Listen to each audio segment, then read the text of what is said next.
Inspiring Conversations, a space where stories meet purpose. The podcast shines light on creators, change makers, and inspiring leaders who are shaping the cultural and the creative landscape of the UK industries. I'll try to see who are the people behind the change. What are their challenges? What are their lessons? And what are the stories that they want to share with us? I'm your host, Ekta Bajaj, and with me today is a very special guest, Dominique Unsworth. Dominique is an award winning producer, creative entrepreneur, and one of UK's most respected champions of independent storytelling. She's the founder and CEO of Resource Productions, a pioneering production company known for developing bold, original content across films, television, and audio. With a career rooted in amplifying underrepresented voices, she has been instrumental in nurturing new talent. So let's find out who the person is. And welcome, Dominique. And I'll call you Dom because that's what she's known as. So, Dom, welcome to Inspiring Conversations. Thank you very much. Because this conversation is all about storytelling, I want to start first by hearing your story. So tell us your story, your childhood, and what led you to your career as in opening Resource Productions. Sure. So I'll try not to ramble too much, but it's a bit of a long story because it did start when I was very young. So I grew up in southeast London originally, in sort of various different locations, but just with my mum and dad. And by the time I got to sort of primary school age, my mum, who is of Mauritian heritage, my dad is of English heritage, and they were very driven in their own careers and their own ambitions. And but they had no idea about anything to do with the creative industries. It wasn't their thing. They were coming up through the legal world. So they were the first people, I guess, in their families to go into law, and they were working very hard at that, but had no idea about creative industries. But by the time I got to primary school age, my mum sort of put me forward to go to what was a fee-paying school back then, and I had a lot of family, a lot of friends where I grew up, but I was the only one that was lucky enough to get the opportunity to go to an independent girls' school, which at the time was in southeast London in Blackheath, and that gave me such amazing opportunities. And I always say that because I look around in the media now and I think, how come I have all these opportunities and had all these chances and am able to hopefully make some kind of difference now? And it goes back to being lucky enough to go to this particular school where women were championed. It was almost feminist. They really pushed us. There was diverse young women from all different backgrounds, you know, culturally, socially, economically, a real diverse mix of young women that I grew up with from the age of sort of 7 all the way through to 18 when I went to university. So during that period, I got to meet lots of different people from all over the world, from different backgrounds, from different countries, and also to understand different stories that people had to their own lives, their families, their communities. And when I was lucky enough to decide that I really wanted to get into film and media and storytelling, there was someone's parent at that school had worked in advertising and told me to read all of the credits at the end of the TV shows and to find out the name of the production company, to find out the name of the producer and write to them and just tell them, I'm interested, I want to do work experience. And by the time I was 12, I managed to convince someone to let me in, and I started to do work experience at BBC Publishing. I think I was allowed in to go and sort of shadow for a day. It's a bit of a distant memory. And that's how I got my first opportunity. And I didn't know anyone. My family didn't know anyone. Even the person that gave me the advice didn't know anyone in film and TV. And I think that was really important for me because it was just being told by my school that you just try and you get rejected, but eventually someone will let you do the thing you want to do. And so I got loads of work experience, went off to university, got even more, some paid contracts at all different TV channels. So I was lucky enough to get placements at Nickelodeon, the youth channel. We had something called the children's channel. We had another teenage channel called Trouble. I went to BBC. I got to work at London Studios and London Weekend Television, all before I was really starting at university. So that is where the film and TV thing came, and where the storytelling thing came. The most important bit, I guess, is really youth and community and storytelling from different communities. And that was throughout my whole upbringing. Being of mixed heritage, you're always looking at things from different angles, you see things from different perspectives.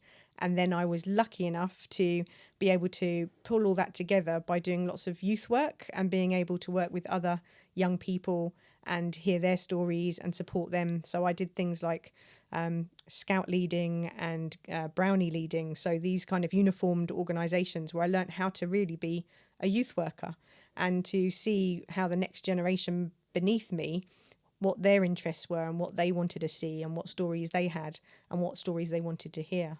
So that started me off with youth and community work, film and television, and storytelling at the heart of everything I wanted to do. And that was kind of my childhood, my teenage years, and getting to the point where I set up Resource Productions in 1999. Amazing, amazing. I mean, it's you're making it sound as if everything's just happening on its own. I'm sure there were challenges along the way. But storytelling, it seems, is very integral to who you are and what has shaped you. And, you know, at the age of 12, you're saying you started applying, you're looking at the credits, not the story. I mean, of course, you're looking at the film, but you're also looking at the credits, the people behind the stories. When did you realize that storytelling could be such a powerful tool for social change, for raising voice? When did it become a tool more than an entertainment? I think it's always been something that I've known has real power, because it's something that everyone, from when you're at school to when you're at university, and now people are always talking about the latest thing that is in, whether it's film, whether it's radio, whether it's television, or whether now it's YouTube or TikTok or Instagram. Everybody is united by seeing this thing that initially is entertainment, but the messages that it carries is, you know, they can be so important. They can be really bad and divisive and problematic, but they can also be really positive and impactful. And that is real power. So for me, media is a mechanism by which you can have impact and affect social change. So now Resource Productions' mission, the primary aim of it is to enable social change, because media is such a powerful tool. If you actually want to change society, if you want to give people opportunities, give people a voice, make change happen, whether that's political, social, economic, start with the media. And it's very difficult for anyone to have authorship and power in the current media. And really, historically, it's always been difficult. There's certain voices that control the ways to communicate to mass media. And so our aim at Resource, and my aim always, was to give that voice to those people that did not have those mainstream forms of communication, to tell those stories, to affect change. I'm going to come to Resource Production, but I just want to go back again to your childhood, because I think it's so interesting. I mean, you almost had a purpose and a vision in your mind, it seems, as you were growing up, and that was to be the change, not just, you be the inspiration for many. Was there any story that you saw or experienced while growing up that stayed with you to keep that light alive within you? Because I feel that you come across as this child who was very driven to really make a change in the world. What was the story that inspired you? I think it's difficult. For me, it's probably lived experience and having been around lots and lots of different situations. If you can think, when I was a very young child, I lived on sort of a couple of different council estates where I saw lots of different people and lots of different situations. It was actually the best communities I ever lived in were in two council estates in southeast London. And even now I live in a social housing complex because of that sense of community and hearing the struggles of other people, but also seeing people rise out of poverty or be able to utilize what their skills and talents are, where they may be underachieving or not be recognized for what they do just because of where they live and all that kind of thing. And then at the other extreme, I was really lucky to go to this female feminist fee-paying school where you had families from all over the world, some who were extremely wealthy and had great power and worked in, really big, powerful jobs. Seeing that every single day from kind of the age to 7 to 18, you see what is possible and you see how hard people work to try and achieve, and how sometimes, all people need is to be connected and to join with each other. So I got great opportunities from kind of, seeing what other people did who grew up in different circumstances to me. And hopefully lots of people learned from me what it was like, whether that was where I grew up in particular times or, my own cultural heritage and the way that was different from other people. So that for me it wasn't really that I was driven to do something. I think it was just, there wasn't anyone that I could see that was like me. If you think in the 80s, we didn't really talk about mixed race people or mixed heritage or people being dual heritage. I remember at school a teacher actually who was absolutely wonderful but referring to me as a mongrel. And that didn't mean anything to them at the time, but for me that was something that really made me question where do I fit in. And if you don't fit in and you feel you don't fit in, you're neither brown nor white, you're neither kind of British nor not British. And you basically, it's great in many respects, because if you don't fit in, you have to carve your own path, you have to create your own voice, and you have to be able to stand up for yourself and what you see, because it may be very different from all those around you. So that for me was probably the inspiration, is having two very driven parents and also having that kind of unique experience at the time where I didn't know that many people like me. Amazing, amazing. And you have grown, and with the work that you do, you are now opening doors for so many people like you. But who opened the door for you? What was your first experience? I think so many people opened doors for me. People are so generous. And again, if you ask, you might get 20 rejections or no's, or people that are just too busy or don't have the time or the understanding. But there are so many people that are just willing to give other people a chance. And right up until this day, there's lots of people still supporting me and Resource Productions and giving us opportunities just because they believe in what we do, and they hopefully understand that we're coming from a good place. So I was really pleased that recently I kind of reformed the organisation into a community interest company, and we had to find a board of directors. And whether it was fate or destiny or coincidence, I bumped into a chap called Matthew Littleford, who I recognised, and he recognised me, and we couldn't quite place it. And then we realised he'd given me work experience and then some paid work when I was probably about 17, 18, Amazing. maybe younger, back at London studios. And we reconnected after many, many years, of not seeing each other. And he helped me found my board of directors for the community interest company. And he actually became chair of Resource Production CIC many years later, purely to support what we do and to encourage it. It's a voluntary role. He put a lot of time and effort into there. He's since stepped down, but he gave, sort of 4 or 5 years of his time to support the development of the company, because he remembered working with me back when I was a teenager, and he gave me that opportunity as a teenager too. So that was one really major thing.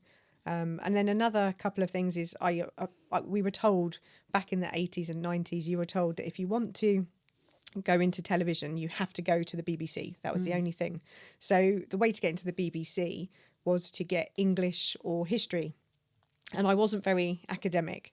So the best bit of advice I got was from my Latin teacher, who said, better to be a big fish in a little pool than a minnow in an ocean. And that has stayed with me for ages, till now. And, getting to understand that being somewhere like Slough, where we're based, where it's a small town, but where there's so many people and so much opportunity, is sometimes better than being just another faceless person in somewhere like London, for example. So that was really important to me. And then I had to apply to university to try and get this English or history degree. So I applied to some of the different universities, and I didn't get good grades at A-level. I got really bad grades. I can't even remember. I think it was 2 E's, a D and a C I got at A-level. And although I did do 4. And Royal Holloway, University of London, let me in to do classical studies. And it was the only place that would give me a chance to go to university. And it was an amazing university. And in fact, just this last week, I've been back to do careers fairs to speak to the students and the graduates there. So you rely on like lots of people giving you opportunity, but you have to make those opportunities by talking to people, reaching out to people, being prepared for rejection, and not giving up even when you are rejected again and again and again. There's always someone who will help if you can find them. It's so amazing, isn't it? In life, we just connect the dots sometimes, and then looking back, we see that actually you met the person then because I had to do this here. Yeah. It's almost like destiny is leading us somewhere. And it almost actually led you to, start resource production because you understood that the gap was there. Tell us something more about resource production and what is the gap that it's trying to fill in? Yeah, so resource productions actually came out of me really being unemployed. So having worked in TV and got some success just being a runner, researcher, self-shooter, I found myself, where a contract had ended very suddenly, and it was a surprise to me. I thought I would be continuing, and I was self-employed, and I really didn't have, because of my personal circumstance, I couldn't really at that point go home to London, and I couldn't really not have a job. So I had to find something to do. And because of my education in classical studies, I was able to apply for a job at Slough Museum. And Slough Museum was a very, very small local museum supported by Slough Borough Council at that time and other funders. And then also there was a local youth centre that I'd started to go to, which let young people come up to the age of 25, particularly to do creative activities. So I was going to some workshops there around video production and different creative aspects. So I found myself in Slough, both at a youth centre with lots of other young people, some much younger than myself, interested in film and TV, and then at Slough Museum, where I had lots and lots of volunteers who were retired or slightly older, who were passionate about storytelling and the heritage and the history of Slough.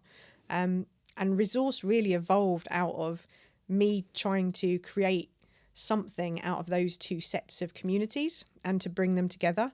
And with some friends that I kind of bent the arm of, we managed to set up a voluntary group called Active Archive. And Active Archive, the aim was to utilise people's memories, their oral histories, the archives at museums, and to bring them to life by getting young people to turn them into videos or stories or pieces of creative work inspired by those memories. And that first project we got a grant for. We set up the group Active Archive, and we got, I think it was £5,000 or £10,000 from National Lottery, and it was a Awards for All grant. And with that we bought a camera, a little laptop to edit, and enough money to create an exhibition and a video. And that very first video sought to bring together those two generations, particularly those elders who maybe hadn't shared their stories from, lots of stories came through, whether it was those that had moved from East London, third generation coming into the area, those who were Italian or Polish that had come through the war, or those that had come through partition and the legacy of that. And we had all these elders telling their stories to young people who really had never heard these stories before. They might even have been related to some of these older people, but they had never understood what their stories were.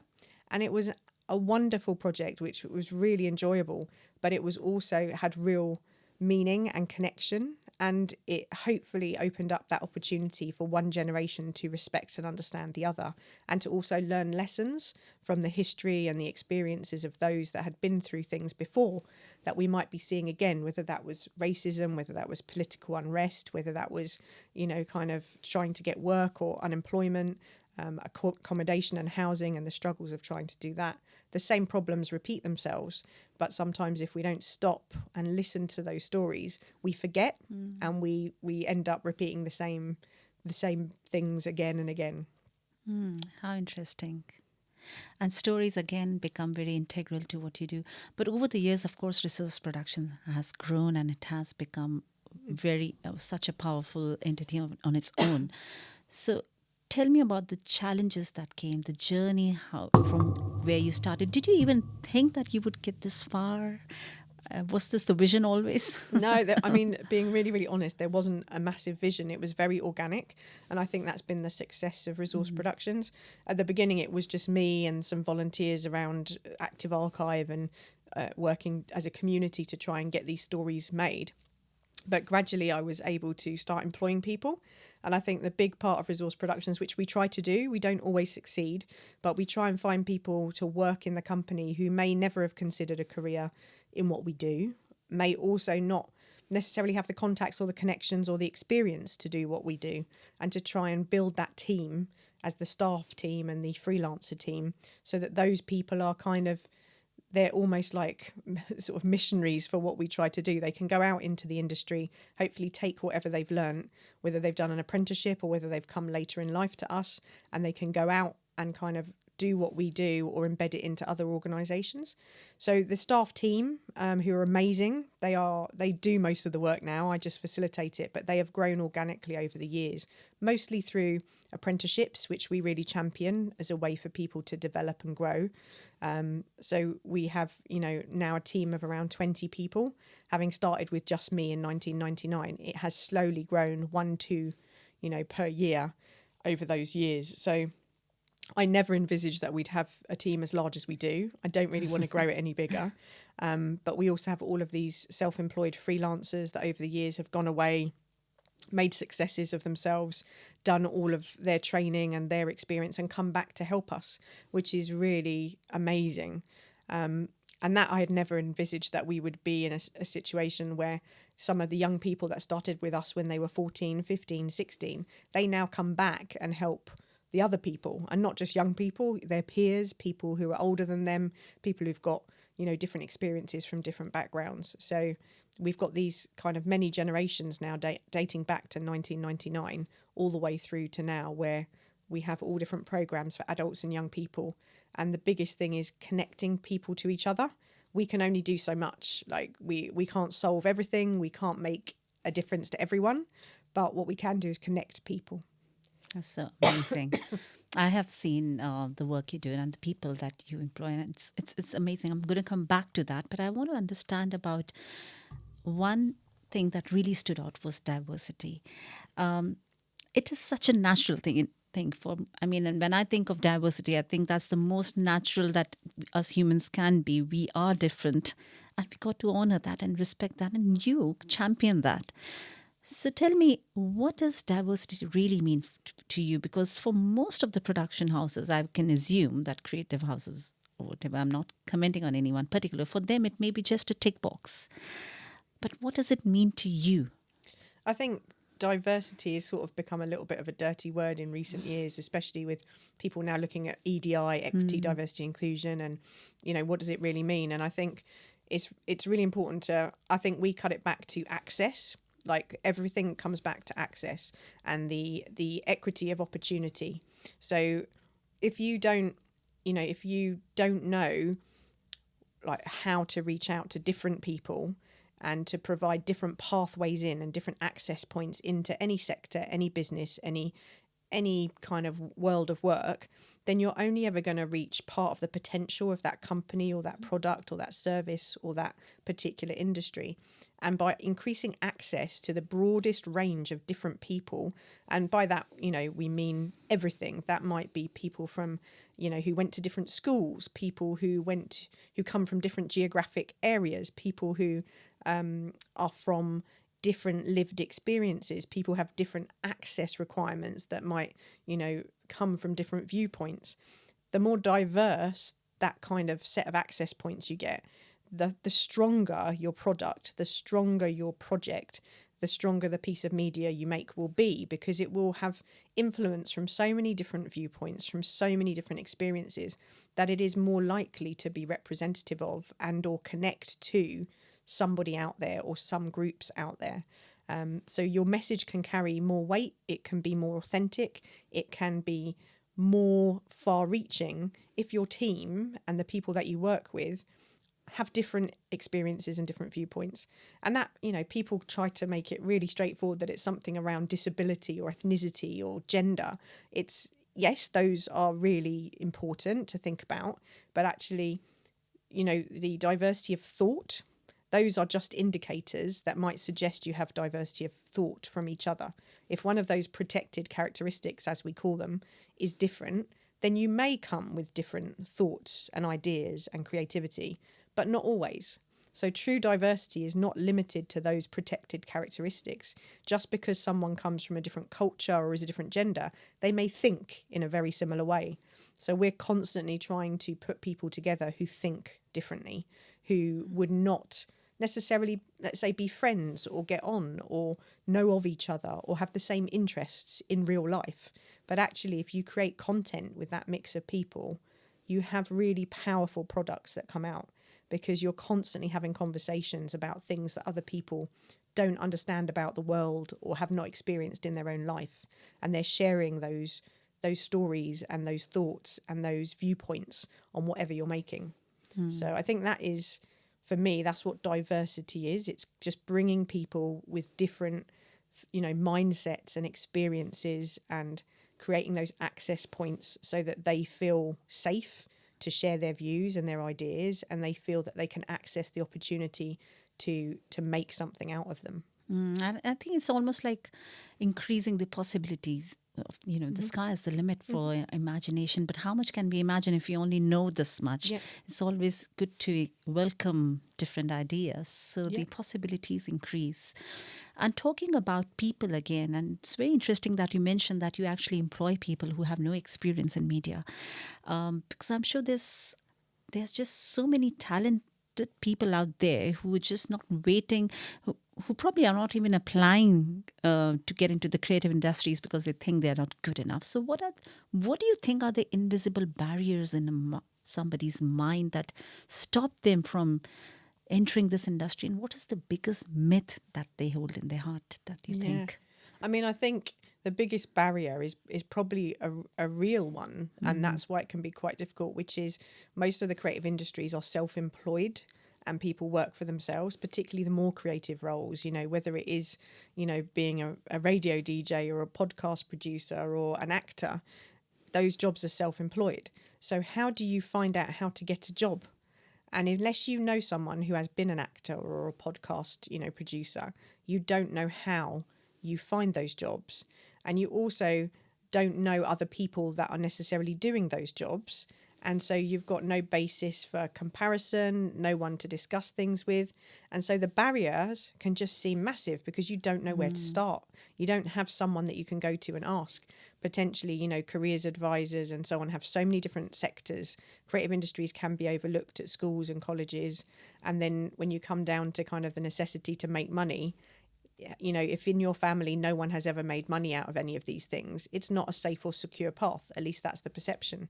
And the reality is there are lots and lots of, payroll jobs, PAYE employee jobs in our sector, but they are not well known. And I think that is one of the biggest barriers.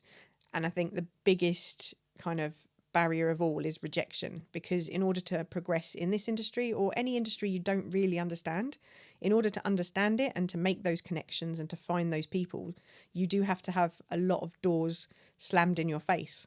And if you don't have the time, the support, the energy, the money to keep going while those doors are slammed in your face, whilst you figure it out, whilst you understand, then that is really, really, psychologically, that's very, very daunting. It's a lot easier to go, I know how to be a lawyer. I know how to be an accountant. I know how to be a nurse. I know how to be a doctor. That's easy compared to trying to understand a sector that not that many people generally really understand. That's quite a big task. So you have to build your resilience. You have to be prepared to go out there. And that's the challenge, is not everyone has the time and the energy to do that. So that's why resource exists. For example, anyone living in Berkshire or the surrounding areas, we have like a web page where you can just register with us and you can have a chat for like 45 minutes with a member of the team, have what we call a one-to-one, and we will talk you through all of this stuff and try and shortcut some of those rejections, because once you know what the opportunities are, it's a lot easier to find a pathway through. But if you don't even know where to start and you don't know who to ask, it's very difficult. So we like to be the place where people can ask, how does it work? Who do I need to speak to? Where do I need to go? And sometimes that's all you need, really, to be honest, to make that start. And it's quite paradox here, because on one hand, we have these amazing, talented people who need a creative space in their mind, freedom to think beyond and create something new. But on the other hand, it's so challenging for them to be able to survive on just that talent. They need to have an extra job.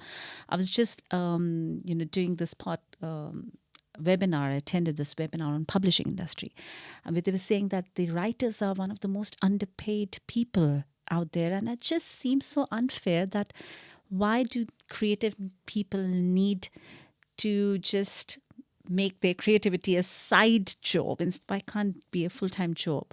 So I think that is a little unfair on creative people, isn't it? And to be honest, there is a mindset shift that needs to happen. What do you think is that mindset shift that people who want to get into this industry need to have? What do they need to be prepared with? I think they need to definitely be prepared to do this thing that we call, which is like a portfolio career, or, the gig economy. Everyone talks about, you were talking about the idea of subsidizing the creativity with maybe a proper job, in inverted commas. But actually being prepared to think, well, if I want to write theatre and I want to write films, what other writing can I do that will pay to subsidize that? Because to be able to write creatively in any country in the world is a real aspiration for so many people, that the competition is almost, unbelievable. And even if you're extremely talented, the opportunities to be paid to write creatively are still very small. However, the opportunities to write are more diverse. So being able to keep your creativity going, whether that's as a filmmaker, an illustrator, a painter, whatever it is really, really important. And the way that you can do that is by not being so hung up in, I will only do this particular job in this particular role, but to keep that creativity alive in doing something else that might be adjacent to or similar to that creative aspiration. So, I really, really wanted to make documentaries when I started off. But actually, I had to make a lot of promotional videos in order to generate the money to have enough flexibility to say, well, let me tell people stories. Because who is going to pay for me to do what I enjoy? And that is ultimately, we are lucky enough in the creative industries to many times be telling stories that we want to tell, to do things that we want to do. And that isn't the case in most jobs. So we are in a luxurious position when we get to do those small bits of our job where we are being truly creative and being allowed to do something that so many people would love to do. But that means we do also have to think about the other ways we can use that creative talent to make money, to keep us stable. And there are many, many different ways, whether it's, marketing, commercial, advertising, really basic things that can complement what you do, selling products, making videos, whatever you need to do to be able to create a full portfolio that is a full-time job. Yeah. If you sit around waiting for that one acting job or that one writing job and you don't take anything else and you don't do anything else with your skill and your talent, then you're going to struggle in this industry. Yeah, and I think we are in a place and time where everyone's got the tools. They have social media for promotions. They have the tools to, the phones are so well equipped. And to be honest, it also brings us to the fact that so many stories are now looking for ways to expand into different areas like radio shows, television, serials.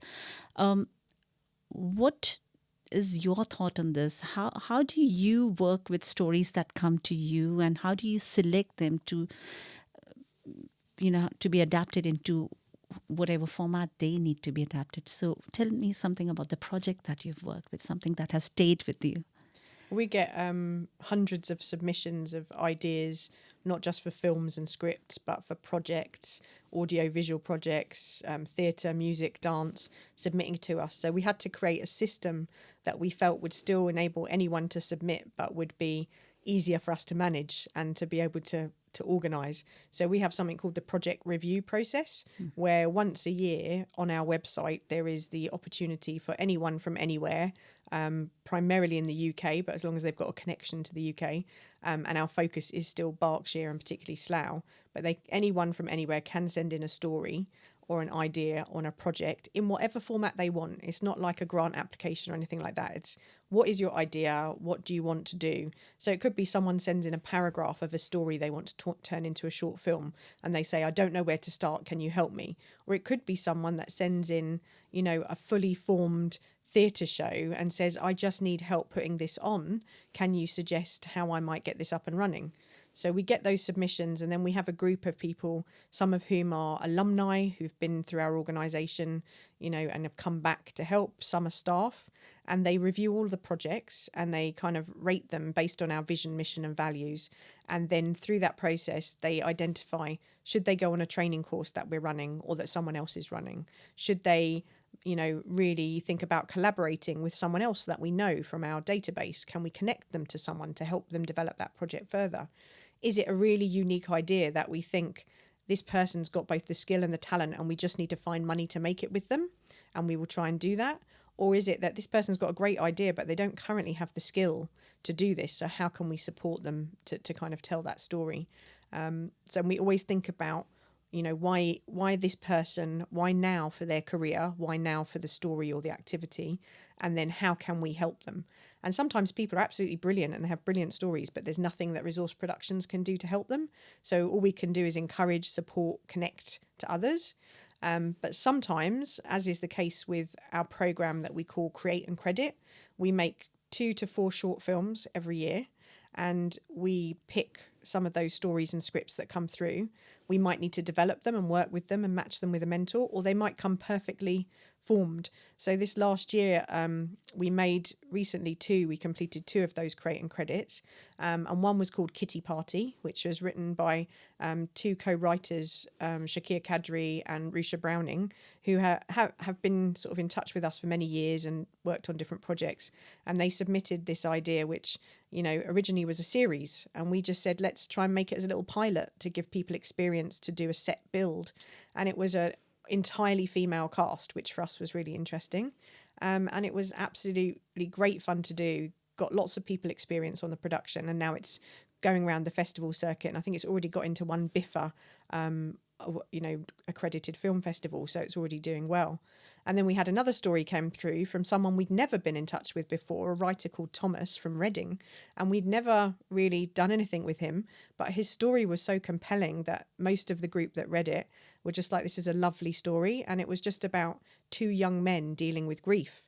And of course, at the moment, we're talking about all of the challenges that British young men have to deal with, and a loss of identity and a sense of purpose and mental health and, you know, depression and all kinds of things that our young men are struggling with.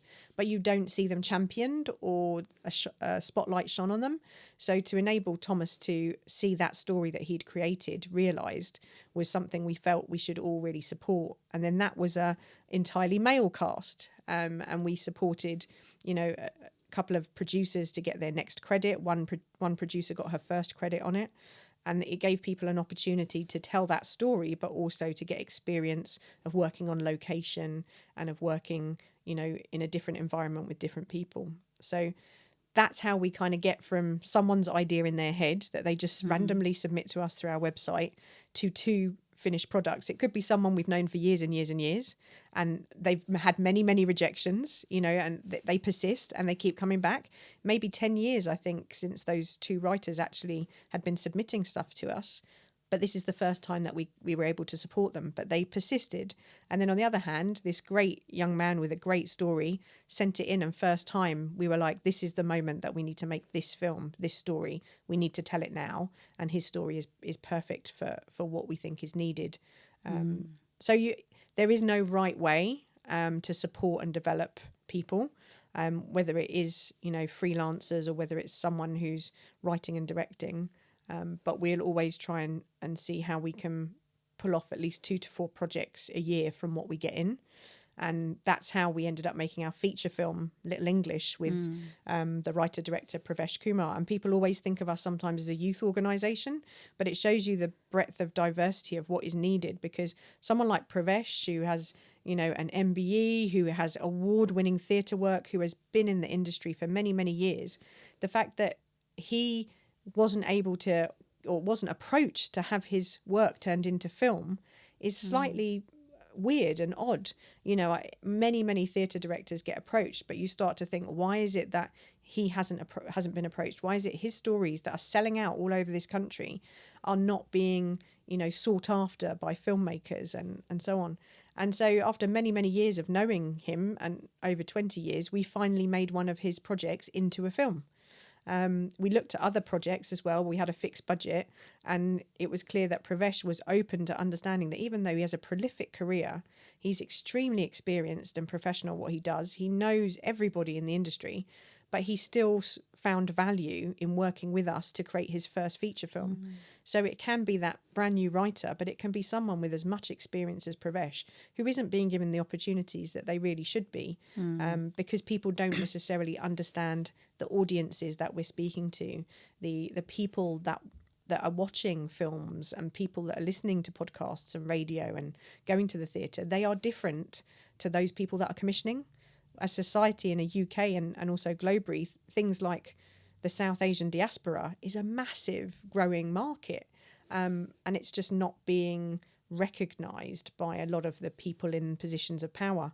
And so one of our jobs when we get submissions in is to think about how can we use this to affect change in the system, in whether that is distribution, sales, marketing, whether it's challenging broadcasters and what they program, just by using one of the projects that we've created to kind of go, look, we've done it and people want to see this, hopefully can help the people that come after us and the people that said it can't be done start to see, well, if they could do it without all of that help, maybe the mainstream should be able to do it a little bit easier.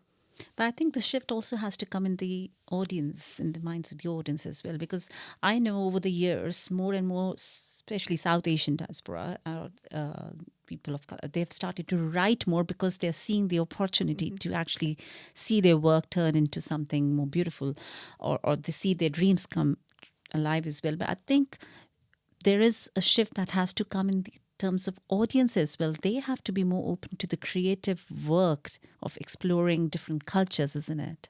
I think, it's a mix. I think it works both ways because, I would say that, for example, if you look at Indian cinema, it's the most diverse range of cinema. You can see, all of the African countries, and then you look at India and the diversity of, the different regions and states and the different types of film that come out of India, that come out of Africa. And it's just slightly embarrassing that, North America and Europe think that they're at the centre of this thing called film. Yeah. They're just not. And so we have so much to learn as an industry and so much to learn as an audience. And a really good example of that is obviously the obsession with Korean film and cinema. Yeah. And, when you get these big successes that come out of Korea or, countries that before we never considered being an audience or a market or a filmmaking, country. And it's weird that I think the people definitely in what we would traditionally call the Western industry are not understanding the opportunity.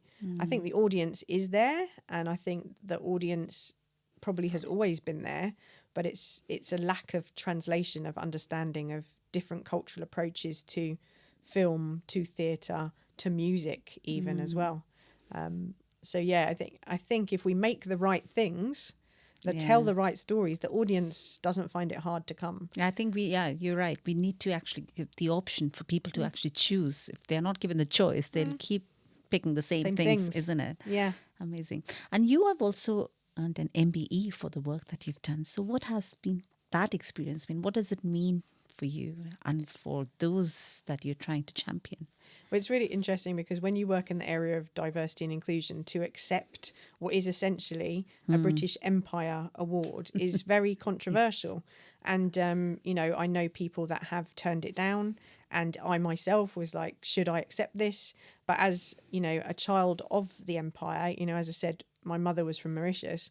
For me, it's almost a declaration or a reparation for my family and for my mother of, what they did for this country. I'm now able, as the next generation, to utilise all that hard work and all of that, effort, and to try and use it to champion our cause. And I always believe that you can't change a system unless you attempt to understand and be part of that system. And, being part of that group of really what is elite people. You know, it's a very elitist kind of thing to have these medals and these names, but it does give you, sadly, it gives you power. Because, you know, people who did not respond to my emails before, as soon as I put that on my footer, some of those people, and I won't say who they are, but they suddenly start listening to you. They suddenly start having respect for you, which is very sad. It's a very, you know, and it's very superficial. But sometimes you have to be part of that system in order to get the attention of those people whose minds you need to change and whose viewpoints you need to challenge. And you can't challenge those viewpoints if you're not in the room. You can't call out those, you know, inaccuracies if you're not there to hear or see them. So for me, that was the main thing, is I now get probably invited to things that I would never get invited to before. And I'm part of the club, you know, in effect, which I'm very, you know, respectful of, because there are so many people that have worked so hard and quite rightly have this accolade. And it's an honour to be alongside some of those people. But also it is, you know, really an opportunity to champion what I believe, what the people I work with want to see happen, and to act as a voice, you know, voice for others that aren't lucky enough to have letters after their name or access to some of the people that I might now have access to. Oh, you're right in so many ways on that. Talking about challenges, I'm sure there were many challenges that came on the way, and to build what you have built over the years must not have been easy. Tell me about the challenges, tell me about the failures, and what did failures teach you?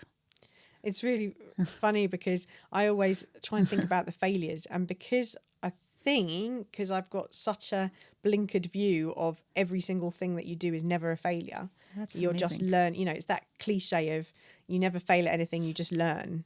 But I really, really do think that. I think the things that I really kind of wish that I had done better is things like developing people that work with you, and knowing things now about how to shape a team, how to work with people. I'm still learning. It's really the most difficult thing that any business owner, charity leader can do, is manage people, and try and manage people effectively to get the best out of them, to make sure that you don't keep them in your organization too long, to make sure that you enable them to move on and do better things, that you are giving them the opportunities that they need to flourish and grow. It's really hard work. Like, it is the hardest thing that I do. You know, making a film is really hard. You know, managing different projects is really hard. Getting funding in is really hard. Getting financing is really hard. But the hardest thing is people. Because if you really care and you want to see people succeed, then every time someone doesn't succeed at what they want to do, or is frustrated, or isn't enjoying their job, or isn't feeling they're progressing, every time you see that, you feel we've failed as a company. You know, if you see a person come into your program and they go through and they're exceptional and they do really, really well, and then they leave the industry, you do feel a sense of failure. But then you see all the things they've achieved in life, the opportunities that they've had. And actually, not everybody is supposed to be in this industry. Not everybody wants to be in this industry. And so sometimes it's your own thoughts you're projecting onto other people of what success and failure is. And I think that for me, that's the thing I've learned the most about, is the challenge of growing a team, surrounding yourself with the best people, making sure that you're supporting them and that they're supporting you. That has always been a challenge. When it was just me, and then I had to try and get people to help freelance or voluntary. Even now, we're recruiting for a board member. We're still looking for another volunteer to join the team. That is one of the hardest things, to try and find someone who's, you know, interested in finance, who wants to come and volunteer to support us. We need those people around us to kind of do what we do.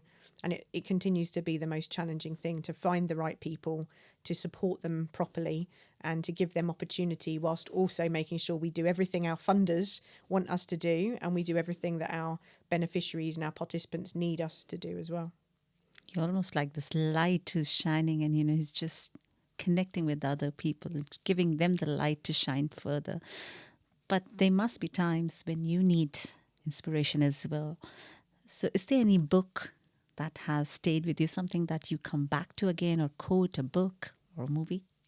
It's really bad probably for someone in the creative industries to admit that I've not been formally assessed, but it's been suggested that I'm dyslexic and I don't like reading. and I managed to get through the whole of a degree just about reading bits and bobs. But as a result, I really like reading poetry or plays because they're really short and they're also quite visual. And I also read a lot of graphic novels, so comic books. But I'm not one of these people, which is quite controversial, has all these different books where you're like, oh, I read this by... I don't read any books, which is really frowned upon in the creative industries. But again, I hope it just gives other people that might be listening the idea that sometimes an art piece or a painting or a poem or, you know, a graphic novel can be really just as important and inspirational. For me, the thing that stays with me the most through everything is probably a Greek playwright called Aristophanes. Mm-hmm. And Aristophanes, I studied at school, I studied at university, and the stories I just thought were hilarious. You know, it was comedy, and it was so like political. The issues that Aristophanes dealt with in their plays compared to now, nothing has changed. It's all the same problems, all the same political issues, and all the same issues being discussed. And I just find it fascinating that after thousands of years, we're still telling the same stories. We're still having the same problems in society, and we're still all trying to make change. So for me, probably Aristophanes, you know, I think the birds, I'm just going to make sure that is the right one there, but I'm pretty sure it was the birds, was really, really fun.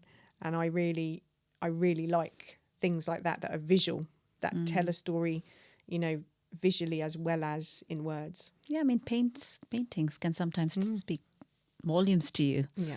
And you don't know what part of your mind they connect to, isn't it? Yeah. So now, what is your vision? Let's say all the challenges have gone, all the barriers have finished. What is your ideal place for resource productions to be? Where do you see it growing now from here? Someone was asking me before where I see it going, and I never expected it to last this long or go this far. And I did say to someone the other day, I think we're done, not as in there's nothing more to do, but I don't want resource productions to grow so big that it becomes part of the infrastructure, that it becomes part of the problem. And I think, you know, we're on the cusp of where we can affect change. We can be small and nimble and challenge and, you know, go in different directions and not cause any major problems. And we're just on the verge of that. So I'm sort of struggling to keep resource production smaller and dynamic and quick on our feet. At the same time, we want to get our message to as many people as possible and to work with other organisations that have the same sort of objective and agenda and to try and support them to learn from what we've done. So I've set up another organisation up in Bolton, which is similar in many respects to Slough in terms of the size of town, the demographic, the potential for creativity. But maybe in terms of the creative industries and arts and culture, it's a few years behind, say, Slough and Berkshire. So I've set up another company, Parity Pictures, up there.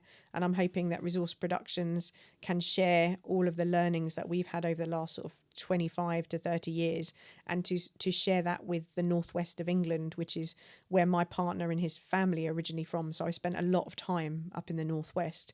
And again, it has even more challenges than we have in areas like, you know, Buckinghamshire, Berkshire, which are the outskirts of London. We have lots and lots of opportunities. If you look at Greater Manchester and the outskirts of Lancashire and Greater Manchester, there is so much talent there. And they have even less access to opportunity, even less understanding of the pathways. And that is something that I personally want to see resource production sharing that. Through both Parity Pictures and Bolton specifically, but also we're part of something called the BFI Skills Clusters, and there are 7 skills clusters that the British Film Institute supports. We are the smallest, and I'm hoping that our work in Slough and in Berkshire can be really specific and really impactful, and that we can share that with the other 6 clusters, which are, you know, whole nations like Wales and Scotland. So we don't need to take over the whole of the UK. We don't need to be the biggest or the best. We just need to reach more people with the learnings and the experiences that we gather and make sure that those other partners can implement change from what we have created and from what we have shared with them to inform their own practice and their own work. We've made, you know, 1 feature film, and that was amazing. And it was almost a kind of byproduct of this aim of trying to create a feature film within a fixed time at the end of the pandemic. We were so lucky to work with Pravesh to tell that story, Little English. We're hoping to work with him again to do another film, and that would be amazing because we learnt so much from the first one, that now we can really try and implement some of the things that we learnt on the first one into the second one to maybe create a model that might be sustainable to make feature films more accessible, more cost efficient, and increase that access to opportunity for those filmmakers that will never break into the kind of mainstream Hollywood in their first or second film. And if we can help Pravesh and on his way to kind of achieve that kind of mainstream success, that would be an amazing achievement. But that's something that we're probably on the journey at the moment, is how can we break into that mainstream sort of Hollywood model and reach those audiences that I've been talking about, particularly the South Asian diaspora, but also just working class regular audiences that may not be concerned with kind of the BAFTA winning films or the Cannes Film Festival winning films, which are absolutely lovely, but they are telling stories that maybe aren't relevant to or don't resonate with regular people. And I just want to see more work made by regular people for regular people. And that's how I think we'll get British cinema back, with people wanting to see these stories, rather than what often can be quite hard to watch art house film that is really good for a small group of people, but is never going to bring, sort of bums on seats back for film. Yeah, it's amazing to see you literally trying to help the grassroots just share their story. And, I find it really fascinating that you're not dreaming to be really big, but yet you would just be dreaming to be impactful, more and more impactful. But I'm coming back to diversity. I'm going to end on that note again, because I think that's so important in today's time. Coming back to the industry again, the creative industries, and let's say the production houses or the film industry in itself. Is there something that you want to tell them about diversity and how because we can't keep on going on making stories and films and everything, but the system has to at some point also learn to accept it, so it almost reaches in the numbers that other stories are reaching out, because sometimes that can be a huge problem, how to make these stories reach far and wider, because they have such an impact on others, and in terms of not just inspiring them to write, but also inspiring them to change and people to change. So what is your message to the industry here? To industry, it's really quite straightforward. If you're looking at the industry part of film, for example, it's all about money. There's no point pretending that all of the big film companies are driven by anything other than money. My argument has always been that's exactly why they should be looking at different ways to tell stories, because there is so much money to be made from those audiences that are not currently being marketed to, that are not currently being recognised even. So when we made our first feature, we couldn't get a sales agent or a distributor on board at all, because the risk was too great, and because the film that we were making was a British South Asian rom-com set in Slough that was viewed as very niche. However, a rom-com is not niche. Yeah. And also a film that incorporates regular people and that is set in what is one of the largest worldwide diaspora audiences. It's globally, it is not a minority or a small audience. The Indian diaspora alone, never mind South Asian diaspora, is a global market, but it is not recognised as such, because there aren't people in positions of authority who are able to make the case or even consider that to be a global market. And if they did, it's a lot of work for them to make that case. And then potentially they see it as risk, which if you do the maths, it isn't risk. You just have to do it well, and you have to do it authentically, and you have to work with partners that understand that diaspora audience, which is a very diverse audience. So the thing I would say to the industry is to start looking at those new audiences, start looking at the world in a different way. People stopped using the term, ethnic minority, because that term global majority is so important. The global majority is the people that we need to get in to see films. You look at films like, at the moment I was looking through all the BAFTA films, and kind of looking at who I'm going to vote for and whatever, and you know, something like Sinners is just absolutely amazing. It's a brilliant film, and it's entertaining, it's fun, it's genre, but it has that social issue underneath it, and it is, you know, majority black cast, and it's, you know, it's that kind of film that I think is the future, that we have to do authentically, that it has to be understood who the audiences are, and they're not just the audiences that are within that culture or that community. It reaches much further than that. So I think understanding those audiences is crucial for the mainstream to understand. If they want to survive, if they want a job beyond the next 5 years, they're going to have to start thinking about those African, Asian, you know, East Asian audiences and how they are catering to them, be they in their home territories or be they around, you know, North America and Europe. Because social media, to be honest, has blurred all the boundaries. It's just the other boundaries that exist. Yeah. Which I think the industry is in a denial. They're in a state of denial. Yeah, absolutely. I'm going to ask you the last question, and then we will have to end this. But I want to go back to the 12-year-old Dom that was there. And I'm sure there are many other 12-year-olds like you at this point, wanting to make a change, wanting to do something with their life which is more purposeful. What is it that you want to tell your 12-year-old self at that point when she's just started to dream big? Is there anything that you want to tell her and to others who are hoping to be in your place at some point? The really important thing looking back is to recognise success. If you take the effort to write to someone to age 12 or however old you are, to write out to someone knowing they may not respond, they may not reject, that's a massive achievement. Not many other people do that. You know, I go to careers fairs and I go to schools and I give everybody our details. And, you know, I might see 100 people in one day. Out of those 100 people, only 1 or 2 ever contacts me after that event.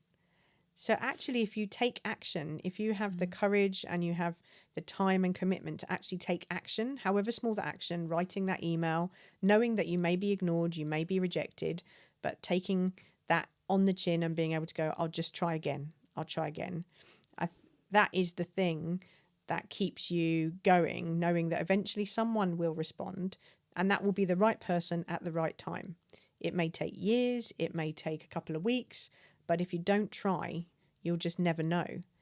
And that's really scary to think. There's lots of people just going, there's no point. Why bother?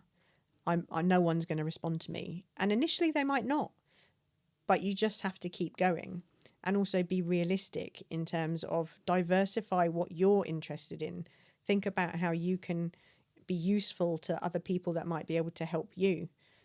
On the way kind of up to creating my own organisation, like the guy who came back to volunteer for me, I always tried to see how I could help other people.